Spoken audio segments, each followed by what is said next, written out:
আজকে তো হনুমান জয়ন্তী, তাই টুকটুক করে বিকেলবেলা আমাদের সোসাইটিতে যে পুজো হচ্ছিল ওখানে চলে গেলাম।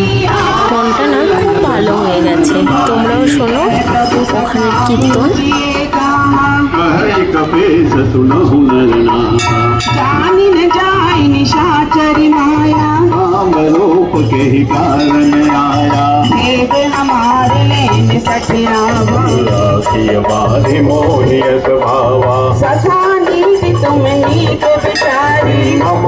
शरणागत भयहारी सुनि प्रभु भजन हर्ष शरणागत भगवाना शरणागत তোমাদেরও আশা করি খুব ভালো লাগছে না? আমারও খুব ভালো লেগেছে যখন আমি বিকেলবেলা গিয়ে দেখি যে এইভাবে কীর্তন হচ্ছে আর সবাই পুজো করতে এসছে। এই দেখো এখানে বসে অনেকে না বসে বসে হনুমান চালিসাও পড়েছে, পুজোও করেছে।